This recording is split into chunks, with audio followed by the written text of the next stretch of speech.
గుప్పెడంత మనసు ఎపిసోడ్ 10. కత్తి మీద సామలా ఉంది ఈవిడతో అనుకుంటున్నారు కదూ. అదేంటో ఒక్కొక్కరిని చూసిన వేలా విశేషం. నాతో స్నేహం కోసం పాకలాడే వాళ్ళున్నా నీతో మాట్లాడాలని మీరు ఎంతో కాలంగా తెలిసిన మనిషిని అనిపిస్తుంది నాకు అందామే సిన్సియర్గా. అది నా అదృష్టమే అనుకున్నాడు మనసులో శ్రీరామ్. సిటీలోకెల్లా పెద్దదైన షాపింగ్ మాల్ ముందు కారు ఆపింది హేమ. తన కోసం డ్రెస్సులు సెలెక్ట్ చేస్తుంటే నాకు ఇప్పుడే వద్దండి అన్నాడు కంగారుగా. హేమ గ్రూప్స్లో ముఖ్యమైన విభాగానికి హెడ్ అయిన మీరు సింపుల్గా ఉంటే ఎలా? హేమ గ్రూప్స్ అనగానే హై లెవెల్లో ఊహిస్తారు. నాన్నగారే చెప్పారు తీసుకోమని. మిమ్మల్ని కలిసేందుకు పెద్ద పెద్ద వాళ్ళు చాలా మంది వస్తుంటారు కదా.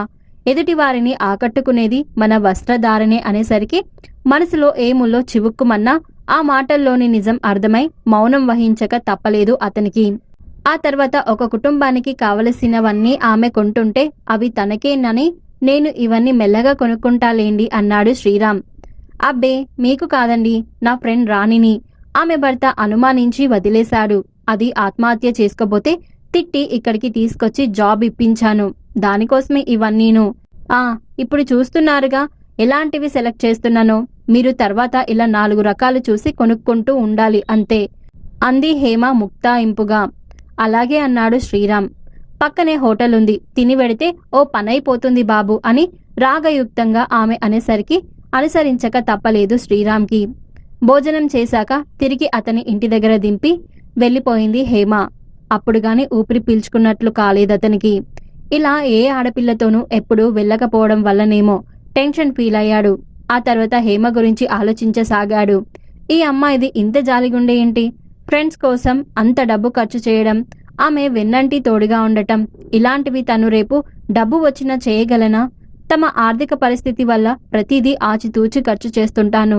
ఇక దాన ధర్మాలకు ఆమెడ దూరంలో ఉంటానాయే. హేమకి డబ్బంటే లెక్కలేదా? లేక నిజంగానే మానవత్వమేనా? సాధారణంగా కనిపించే హేమకి అసాధారణమైన వ్యక్తిత్వం ఉంది అనుకున్నాడు.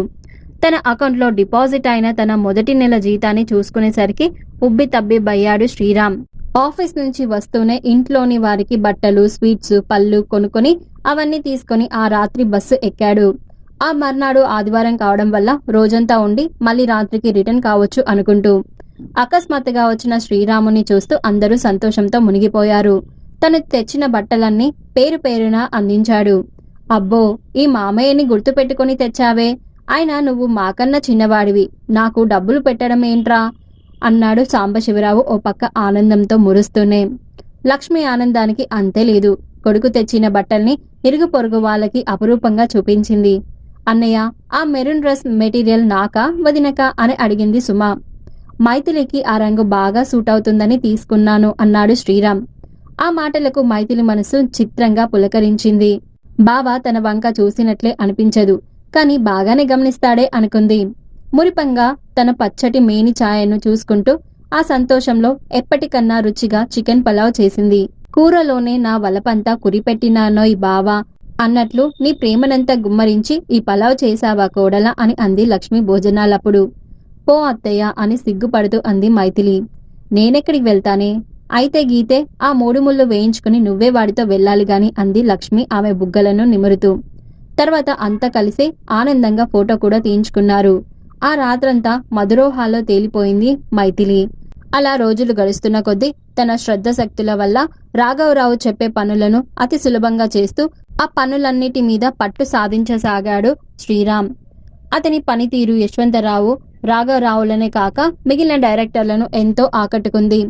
చురుకైన కుర్రాన్ని పంపించావమ్మా, అతను వచ్చాక నాకు చాలా పని తప్పింది అన్ని శ్రద్ధగా చూశాక గాని నా దగ్గరికి పంపించడంటే నమ్ము. కళ్ళు మూసుకొని సంతకం పెట్టొచ్చు. అతనికి జీవితంలో ఎంతో సాధించాలన్న కసి, పట్టుదల ఉన్నాయి. చాలా పైకి వస్తాడు అంటూ అప్పుడప్పుడు శ్రీరాముని ప్రశంసించేవాడు యశ్వంతరావు. మీరు మెచ్చుకుంటున్నారంటే నిజంగా శ్రీరామ్ అంతటి హనుమంతుడేనన్నమాట అనేది హేమ. తనకై తాను ఏ ప్రోగ్రాం వేసి పిలిచినా సున్నితంగా తిరస్కరించే శ్రీరామ్ మీద కోపం వచ్చినా అది అట్టేసేపు నిలిచేది కాదు. పైగా పని పట్ల ఉన్న నిబద్ధతకు ముచ్చటేసింది కూడా. అతని స్థానంలోనే మరొకరెవరైనా ఉంటే తనని బుట్టలో వేసుకునేందుకు ప్రయత్నించేవాళ్ళు. డబ్బున్న పిల్ల అంటే ఎన్ని వేషాలైనా వేసేవాళ్ళు. అలాంటివేవి చేయకుండా తన పనేంటో అన్నట్లు ఉండే శ్రీరామ్ మీద అభిమానంతో పాటు అభిమానంతో పాటు అనురాగము మొదలైన బయటపడనిచ్చేది కాదు హేమ. ఇంతలో ఓ రోజు యశ్వంతరావుకి మైల్డ్గా హార్ట్అటాక్ వచ్చింది. హేమ చాలా కంగారు పడిపోయింది. ఆ కంగారులో ఆమెకు మొదటగా స్ఫురించింది శ్రీరామే. వెంటనే అతనికి, ఆ తర్వాత డాక్టర్కి ఫోన్ చేసేసింది. డాక్టర్ ఇంటికి వచ్చి యశ్వంతరావును పరీక్షించి ట్రీట్మెంట్ ఇస్తూ కంపల్సరిగా బెడ్ రెస్ట్ అవసరం, టెన్షన్కు దూరంగా ఉండండి అని చెప్పాడు. నాన్న, మీరిక ఆఫీస్కి వెళ్ళకండి. ముఖ్యమైనవి ఏమైనా ఉంటే మిగిలిన డైరెక్టర్లు చూసుకుంటారు. శ్రీరామ్ని ఎప్పటికప్పుడు మీకు రిపోర్ట్ చేయమని చెప్పండి చాలు. అంతగా అయితే ఇప్పటికన్నా ఎక్కువగా నేను ఈ విషయాలన్నీ పట్టించుకుంటాను. మీరు ప్రశాంతంగా ఉండండి అంటూ ఖచ్చితంగా చెప్పేసింది హేమ. దాంతో 2-3 రోజులకోసారి శ్రీరామ్ ఇంటికి వచ్చి యశ్వంతరావుతో మాట్లాడి వెళ్తూ ఉండేవాడు. ఆఫీస్ విషయాలు తప్ప అన్య విషయాల జోలికి వెళ్ళకపోవడం, అవకాశం దొరికిన హద్దును మీరకపోవడం, సంస్కారవంతమైన అతని ప్రవర్తన గమనిస్తున్న కొద్దీ యశ్వంతరావులో కొత్త ఆలోచనలు మొదలయ్యాయి. శ్రీరామ్ హేమల ప్రవర్తనలో అతి తెలియకపోవడంతో వారిద్దరి మనసులో ఏముందో తెలుసుకోవడం ఎలా అన్న ఆలోచన తొలి చేయసాగింది యశ్వంతరావుకి. అసలే ఒకసారి ప్రేమలో దెబ్బతిన్న హేమ పెళ్లి మాటని ఎత్తనీయడం లేదు. ప్రేమ, పెళ్లి, హంబక్ అంటూ తోచిన సమాజ సేవ చేస్తూ ఇంచుమించు సన్యాసినిలాగా మారిన కూతుర్ని చూస్తే ఎంతో ఆవేదన కలుగుతుంది. అలాంటి హేమ ఇప్పుడు శ్రీరామ్ పట్ల సద్భావం కనబరచడం ఒకంత ఆశను చిగురింపజేసిందనుకోవచ్చు. హేమ మనసులో ఏముందో తెలుసుకోకుండా శ్రీరామ్ని కదిలించలేడు. అలాగని హేమనే అడుగుదామంటే తను ఏమంటుందో. తనకి లాంటి ఆలోచన కలిగిందని తెలిసి శ్రీరామ్ని దూరం చేస్తే ఓ సీనియర్ ఎంప్లాయీని దూరం చేసుకున్నట్లు అవుతుందాయే. నాన్న, టాబ్లెట్ వేసుకున్నారా అని అడుగుతుంటే జవాబు చెప్పరేంటి? అంతగా ఏం ఆలోచిస్తున్నారు? దేవుడి దయ వల్ల అన్ని సవ్యంగానే నడుస్తున్నాయి కదా అని హేమ గట్టిగా అనేసరికి ఈ లోకంలోకి వచ్చాడు యశ్వంతరావు. వేసుకున్నానమ్మా అన్నాడతను. ఎందుకు నాన్న ఇవాళ దిగులుగా కనిపిస్తున్నారు? మెల్లగా అతని చేతులు నిమురుతూ అడిగింది హేమ. నా దిగులంతా నీ గురించేనమ్మా. ఇప్పుడు నీకేమైందని? శేఖర్తో నేను చేసుకున్న బ్రేకప్ గురించి మీరు ఇంకా ఆలోచిస్తున్నట్లు ఉన్నారు. 2 ఏళ్ల పాటు నన్ను ఎంతో అభిమానించి మీ డబ్బుతో లండన్ వెళ్ళి అక్కడ అందమైన మిలీనియర్తో ప్రేమలో పడి నన్ను నిర్లక్ష్యం చేస్తేనే కదూ నేనా నిర్ణయం తీసుకుంది. ఇంకా నయం, పెళ్లి అయ్యాక అతడి నిజ స్వరూపం తెలిసి ఉంటే మరింత బాధ కలిగేది. ఆయన ఇక్కడ ఉన్నప్పుడు శేఖర్ది చలపబుద్దే. కేవలం నా వెనుక ఉన్న ఆస్తిపాస్తుల్ని చూసి నా వెంట పడ్డాడు. అందమైన అమ్మాయిలని కాదని నన్ను ఇష్టపడుతున్నాడేంటా అని అప్పుడే ఆలోచించవలసింది. పోనీలే, అలాంటి వాడి పాలవ్వకుండా ఆ దేవుడే కాపాడాడని మీరు అనుకున్నారు కదా అంది హేమ తన గత ప్రేమాయణం గుర్తురాగా. అవునమ్మా, ఆ దేవుడే నీకు రక్షగా ఉంటాడు. కానీ ఆ శేఖర్ వల్ల నీకు మగాళ్ళ మీదే నమ్మకం పోయింది కదా, అదే బాధని కలిగిస్తుంది. ఎల్లకాలం నేను నీతో తోడుగా రక్షణగా ఉండలేను కదా. నిన్ను సమర్థుడి చేతిలో పెట్టి కన్ను మూస్తే అదో తృప్తి. ఈ మధ్యకాలంలో అలాంటి సమర్థత శ్రీరామ్లో కనిపిస్తుందమ్మా అన్నాడు ఆమె వంక చూస్తూ. మగాలు అంటేనే నమ్మకం పోయిన నాకు శ్రీరామ్ని చూశాక, అతనితో పరిచయం పెరిగాక అంతా శేఖర్ లాంటి వాళ్ళే ఉండరన్న భావన మొదలైంది. కానీ ఇంకా కొంతకాలం నిశితంగా పరిశీలించాక కానీ నిర్ణయం తీసుకోలేను అంది హేమ. శ్రీరామ్ పట్ల హేమకి సద్భావం ఏర్పడడం అతనికి సంతోషాన్ని కలిగించింది. నిజమే, మరికొంతకాలం వేచి చూస్తేనే మంచిది అనుకున్నాడు నిశ్చింతగా. తర్వాత యథాలాపంగా చెప్పినట్లుగా హేమ ప్రేమ గురించి, బ్రేకప్ గురించి చెప్పాడు శ్రీరామ్తో. 3 నెలలు గడిచిపోయాయి.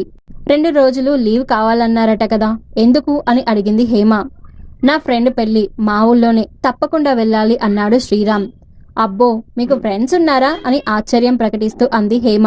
బదులుగా చిరునవ్వు నవ్వాడతను. చెప్పరేం అని రెట్టించిందామె అతనితో ఎలాగైనా మాట్లాడించాలని.